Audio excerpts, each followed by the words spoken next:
Hello and welcome to the Film Pulse Podcast. This is episode number 374. My name's Adam Patterson. With me today, we got Kevin Rakeshaw. Hey, Kevin. Hey, how's it going? Yeah, it's going pretty well. Can't complain. No complaints Nice. this week. Good. On the show, this week we'll be talking about She Dies Tomorrow by Amy Seimetz. We'll also be going over what we've been watching on the watch list and covering this week's VOD and Blu-ray releases. Thank you so much for listening. If you have a moment, consider reviewing us on iTunes. That would be super helpful. Don't really have much housekeeping. The July Blu-ray giveaway has ended. We gave away a copy of the Bruce Lee His Greatest Hits collection. Oh yeah. On Criterion. Oh, yeah. The new giveaway for August hasn't been posted yet. I need to figure out what to give away. I don't know yet. I didn't look ahead. I didn't look ahead to see what's coming out, honestly. There's another box set coming out. What is it? Is it good? That Varda box set. Oh yeah, that Varda box. Criterion. Yeah. Oh boy. Maybe. The Bruce Lee one was the first box set we gave away. I don't plan on doing that a lot just because they're expensive. All box sets all the time. Yeah, I'd go broke. Honestly, though, it worked out because the Barnes & Noble 50% off Criterion sale, Perfect. I got it. I bought it during that. So I'm like, sweet. Save some money there. Nice. I didn't get a copy for myself either, so the only copy I have is going out. It's sold out everywhere, too. I was going to buy another copy because it's just easier to drop ship this stuff from Amazon to the winner. And that's what I normally do, but in this case, it was sold out. It's sold out on Amazon. So, yeah, I'm just going to send out my copy. Unused, by the way. Unused copy. Okay. All right. Let's talk about She Dies Tomorrow. As I mentioned, this is written and directed by Amy Seimetz. I have a synopsis here. Amy thinks she's dying tomorrow, and it's contagious. Mm-hmm. Look out. Kevin, we'll start with you. What were your initial impressions on She Dies Tomorrow? Oh, man. This movie. I don't know what to think, to be honest. This is a tough one for me. So I've been mulling it ever since I watched it. And I'm mulling over it while I was watching it. All that kind of stuff. The idea is a very intriguing one to me. And I like the ideas in this movie. The execution, though, is a bit scattershot for me, especially like the opening, 15 minutes or 20 minutes. It was just that was difficult to get through. I'll be honest. I was ready to turn this thing off. It wasn't happening. It kind of won me back towards the end once more people. And, more people actually talk to one another. Yeah. I found that very welcoming. Oh my God. This is so funny because everything that you're saying is 100% what I was thinking the whole time. Yeah. I mean, thank God for Jane Addams, because she's the only one that really kind of discusses what's going on and kind of talks to numerous people and trying to figure out what's happening, or at least just talking through what is happening, which it really, really helped. And for me, because everything else I thought was just, I don't know, it didn't really work for me. I found myself really struggling to keep my attention on this movie. I don't know. I don't know what it was about it. I was not very engaged during this either, and I think maybe part of that is it's dealing with a subject matter of mortality and something that I'm constantly in fear of. So I feel like a lot of times I am Caitlin Scheel in this scenario, and in that regard, I sort of didn't want to see a movie that was that self-reflective. I can see that because you're just this is my life. I don't I'm living this. Yeah. I don't need to see it. Minus, the flashing lights and the garbled soundscapes. I frequently lay around on the floor, just rubbing my fingers on the wood and just going into my garden and just rustling around in the dirt. Yeah, you know, I just like to rustle around in the dirt. and that's what I mean. Like that idea of this kind of contagious, like existential dread, I think is really intriguing, very compelling. So there's part of that, like when I detach it from the movie itself, right, and just kind of think about the idea of this movie, it's really interesting to me. But I can't just divorce that from the actual experience of watching this movie, because the actual experience of watching it was a bit difficult, to be honest. Yeah, I agree. I think that there's a lot of interesting concepts being looked at here. I think that the fact that it happens to multiple people, so it is this like contagious thing where one person gives it to another, who gives it to another, and so on and so on. And I think that the how each of these people reacts, and they all react in their own way, and how it sort of reflects some kind of like liberation, like knowing when you're gonna die, when the end is gonna happen. It sort of allows you to be completely honest with yourself and those around you. And I think that that's Yeah, kind of that's kind of a cool concept to explore. We saw it a little bit in a movie like Melancholia. For instance, I for some reason was reminded of Melancholia while I was watching this. And so I think that it does do some interesting things, but the overall package, I couldn't really get on board with it, and the way that it ends I found to be pretty unsatisfying as well. yeah, and I feel like it's just a bit over reliant on the flashing colors and the Mo- garbled soundscape lo- thing. the I think it's was it is that a Mozart song that plays like over and over and over Yeah, and oh over, man. Yeah, over and like over I'm and over saying and that over. first 15, I don't know, 15, 20 minutes where it's just Caitlin Shield, right? Just her in her new house. Just playing that song over and over again, touching the wood grain, Yep. flashing lights. Oh man, that was rough. Now That was in between these sort of existential dread moments, you have it sort of intercuts these flashbacks where we get to see a little bit of the backstory of Caitlin Shield's character. None of the others, for some reason. yeah, The yeah, others just pure dread, just them dealing with what they just learned. But with Caitlin Shield, we do get a little bit of backstory. With like she has a at some point she had a relationship with Ken Tucker Audley's, who was playing Craig in this. It should be mentioned, in addition to Caitlin Shield and Jane Addams, you have a really good cast in here. hmm You have Katie Aselton in there, Chris Messina, Tunde Adebimbe is in there, Jennifer Kim. So you have a good number of people. Adam Wingard too. yeah. Michelle Rodriguez shows Yeah, up. and Michelle Rodriguez I, too. Just I, out of nowhere. I didn't know she was in this movie. I had no idea. Nor did I. So you have a really good cast, and I feel like some of the sequences worked. As you mentioned, the stuff with Jane Addams I thought was really good. I felt like even though Caitlin Shield was sort of the main character, I felt like Jane Addams had the Yeah, meatiest role. Like she had the most to work with as far as like performance. yeah, I agree. But yeah, overall, I was a little bit. I don't know. I was just a little bit disappointed. I guess I wasn't exactly sure what I was expecting, but it sort of plays out like a psychological thriller, but it's not. It's not really that.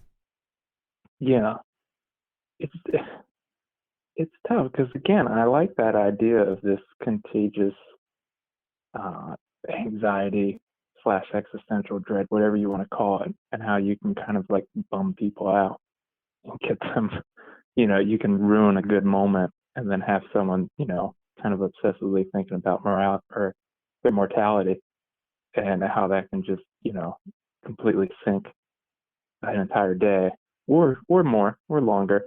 But at the same time, it was never like this thrilling aspect to me, like, oh, is it actually going to happen? And once it started affecting like everyone, it was just like, oh, okay. I don't know, it just kind of like lost a little bit of its luster. And it wasn't mysterious to me. It wasn't thrilling. I don't know, it's a tough one for me because I'm still not 100% sure how I feel about this movie. Yeah, I literally finished watching this like an hour before we recorded this, so it's still pretty fresh for I me too. I'm a couple of days away from it, and Still I'm still processing. like, I don't. I'm like, I don't know. I don't know because there's a part of me like the further out I am from like the actual viewing experience, it grows on me. But I'm almost certain that if I were to go back and watch it, I would be reminded of that actual viewing experience and be like, oh no, that's right. This isn't for me. Yeah, as far as like rewatchability, could I ever see myself voluntarily going back and watching this again? Absolutely not. Like, there's just no way that I would watch this again. Now, I don't base and Yeah, most of my criticisms on rewatchability, but um, yeah, just for me, it was just a tough watch. I did like um the fact that like each person was going through their own stuff and how isolation played a part in it and crumbling of relationships and stuff like that. There were a lot of themes going on in here as well, and I feel like a lot of it sort of played into the current. I mean, I think that this is another movie that we can say came out at sort of the right or maybe wrong time, depending on how you're looking at it, just because of the isolation aspect of it and the like contagious nature of this movie. yeah, yeah. I don't because you're right. I mean, I think for a lot of people, like the headspaces that they're in right now is maybe not conducive to the viewing experience of She Dies Tomorrow. Yeah, I mean, I think that's one of the main things that it boils down to is that I'm not in the right headspace to experience a movie like this and feel like I've gained something from it. But directing wise, I thought Amy Seimetz did a good job. I want her to continue to direct because I think that she has a unique voice and I think that she brings a lot of new ideas to the table. So I Yeah. Oh definitely yeah. want to continue following her work, but just for me, this fell a bit short. Yeah. Yeah. All I right, agree. let's go ahead and give She Dies Tomorrow a score. This is a really tough one for me. Yeah, it's very difficult. For now, I'm just gonna say 5 out of 10, maybe five, I think that like 5.5 for me. I think that's what I'm gonna go with too. Because it's also one of those things that I'm still like, I would say check it out. Because I think I who knows how you're going to react to this. Yeah, I mean, some people might find it somewhat gratifying or even therapeutic in a lot of ways, Yeah. but for me, it was kind of like, oh, I don't want to think about this right now. I don't want to do this. Uh, No. that is She Dies Tomorrow. This is playing in drive-ins right now, and it'll be on VOD platforms August 7th. So if you got the drive-in, check your listings. Check your drive-in listings. Never thought I'd say that. Never thought that I'd I be know. like, it's playing at the drive-in. Go check it out. Go check out She Dies Tomorrow, a small At the indie drive-in. thriller at the drive-in. What a world we live in. Amy Seimetz movie at the drive-in. It's so strange. What you see a movie starring Caitlin Shield and Tucker Audley at the drive-in. Yep. It's wild. Fucking insane. Absolutely wild. All right, let's talk about someone watching. Kevin, I believe it is your turn this week. I got to watch two movies, so I didn't get to watch much. But I do want to say I just started something that I'm super excited about, and that's rewatching. Well, maybe not really rewatching, because I never really watched it from the beginning. But starting the X-Files, which has been very exciting. Dude, I did that like I think it was last year, maybe even early this year. I did the same thing, and I made it through. You know what? We talked about the X-Files on the 90s podcast, and that got me going down that road. On it. Yeah. So I was doing the same thing. Fucking love it. It's so good, man. Just a heads up for, subsequent podcasts. If you're ever thinking to yourself, God damn it, why is Kevin only watching like one fucking movie a week? That's because all my time's devoted to X-Files. I'm really excited about this project, this endeavor, and I'm pretty amped. But I was able to squeeze in 2 movies beforehand, one of which is The Sender from 1982, directed by Roger Christian. This is the guy that directed Battlefield Earth. So this is an early movie of his, and it's on Hulu. You can see it. You can watch it on Hulu.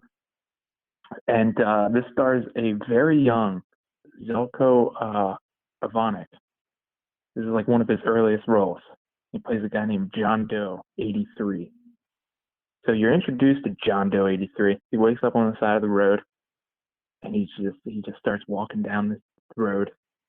He goes to a park, has this little beach. He picks up a shit ton of rocks, puts it in his jacket, and just walks out into the water, tries to kill himself. So he ends up at the state mental hospital, right? We have no idea who this guy is, what's going on, why is he trying to kill himself, all this stuff. Psychiatrist is trying to help him, trying to find out who he is, what's going on. He's not really being cooperative. And she starts seeing him at his house, or her house. He just starts showing up and stuff. And it's freaking her out. Well, here it turns out this guy, he's able to like enter your dreams and or alter your reality and make you have visions, make you see things, that type of thing. He can like telepathically communicate with you. Now, the only thing with this movie is like the specifics and the parameters of his abilities are never really solidified or entirely made clear, which kind of helps the movie at times, but also at other times it just makes it seem a little bit messy. But it does add like a level of intrigue to the entire affair. It loses its way occasionally, like the sequencing of events is a little bit rough. But there is like the dream sequences that they do with him are just like the atmosphere to him, the way that it's handled is just incredible. There's one scene in particular where the other doctor, this other guy, he's like, we need to just shock him. We'll just shock the shit out of him and he'll be fine. Like that's all he wants to do. He just wants to shock every patient that comes through here. So he decides on his own, he's like, I'm just going to shock this kid. And she's trying to explain to him, like, I don't know, that's a good idea. I don't think we should shock this dude. He's kind of powerful. So, they prep him, they shock him. And as soon as they shock him, they like release all of his power at once. So like people are flying all over the fucking place, and it's all done in slow-mo. It's absolutely incredible. It's such an incredible sequence. And everyone in the entire building, like the entire hospital, loses their fucking mind. It's pretty fucking great. So I definitely recommend checking out The Sender from 1982. It's a hell of a movie. Yeah, that sounds like one that I'd really be into. Oh, you're gonna love it. Let me go ahead and put that on the watch list right now so I don't forget. I also had a really light week. I saw 2 movies. The only one I can really talk about is called Host. This is directed by Rob Savage. This came out on Thursday on Shudder. And this is a movie that was shot entirely via Zoom. Now, I didn't watch this on Thursday when it came out, and I did get an advanced copy of it, and I didn't watch it then either, because I was just like, there's going to be an onslaught of these pandemic movies, shot entirely during the lockdown or whatever. Yeah. And I'm just like, you don't want to encourage that. Right. There's going to be so many of them. I'm going to I'm not gonna like watch them all. I'm gonna bide my time. I'm gonna evaluate them and maybe watch the best one. Well, so that's why I was avoiding it. But I decided to give it a look anyway. I think I saw maybe one or two people on Twitter saying some positive things about it, and I was like, all right, I'll give it a look. I've been surprised before with horror movies, like the Unfriended series, for instance. Like I thought that I would hate those movies, and I ended up really liking them. And the same can be said about Host. It's a movie that is a very simple premise. It's six friends who are in lockdown in the UK during the pandemic, and they want to reconnect. They want to stay connected and still have fun together. So they meet on a Zoom call and hire a medium to do a seance. But Oh, bad idea. yeah, the problem is one of the friends decides to be a butthole and make some stuff up about a fake ghost, like a person who died in her past, like a classmate. And what this does is it actually just opens up a door for any old spirit to come through, and wouldn't you know it, a mean one comes through and the demon spirit terrorizes all the people who are on this Zoom call. And you would think, like the other thing with like the whole like pandemic movie thing is like, I'm like, how good can the effects be? How good can any of it really be? But holy crap, like the effects work in this is actually really freaking good. Like there's CG in it. There's a lot of practical effects work in it. There's like things floating, things moving, people getting like picked up in the air and choked, and like all kinds of stuff that happens. And it was so much beyond what I expected it to be. I think that was the real surprise. And they use the whole Zoom platform as they use it as a mechanic for the whole movie, but they use some of the features within Zoom itself as a method of delivering horror, which I thought was a bit of a stroke of genius. So if you're familiar with Zoom, I know most of you have probably had multiple calls on Zoom at this point. You can do virtual backgrounds with Zoom, right? So you can remove your background and have the screen be whatever you want. You can put pictures there, put a video there, sort of like a green screen, but a little shittier. Well, they play with that in this because one of the friends has a virtual background on, and at one point something happens where she moves away from her computer, from her camera. So all you see is the virtual background, but then like she's kind of fading in and out of the foreground. And it works tremendously well. So if you have Shudder, I would highly recommend checking out Host. The other thing about it, 56-minute runtime. This movie gets in, it gets out. And the thing is, it's enough. There is a lengthy setup. It's pretty much a slow burn horror. So there's a really nice setup where they establish the characters. We get to know these people a little bit. And there's a nice slow build up to the craziness that happens at the end. So I think the pacing is on point. And it's definitely worth a look. Again, that's called Host. I have a full review up for this on the site. That was intriguing. I'm very intrigued by the under 60-minute runtime. Oh yeah, that definitely makes it far more appealing. Mm-hmm. Yep. Than initially. The only other movie I saw was Once Again, which is currently on Mubi. This is a directorial debut from Argentinian actor, author, playwright, theater director Romina Paula. She was in that movie La Flor. It's like 20 hours long. Yeah. Yeah, 27 hours. It's 13 weeks long, I think. She also in like a bunch of Matthias Pinheiro movies, whole bunch of stuff. So her debut is on Mubi. You can watch it on there. And it mostly focuses on that she plays a mother of a 3-year-old son. And she's kind of like in this little bit of a crisis with her relationship. She moves back in with her mother, and then it's kind of split up where she's kind of like part daughter now and part mother, and she's kind of like inching her way out and like hanging out with her friends and stuff and trying to gain some independence and trying to figure out what to do with her life. And it's kind of just, like this midlife crisis deal, really, where she's trying to figure out what's going on and what she needs to do. And she really doesn't know what to do. And for the most part, it's an okay movie. It didn't wow me in any way outside of like the writing. The writing is really good. There's an interesting stylistic choice, which is a number of characters throughout the movie. They will kind of give this like little bit of a monologue in front of like a projected picture, like a landscape of some kind against like a wall, which is kind of interesting. So yeah, it's all right. Didn't wow me. Okay. And that's once again. The only other one that I'll mention, and again, I can't talk about my opinions on it just yet because it is under embargo. I'll be covering the Fantasia Festival this year remotely.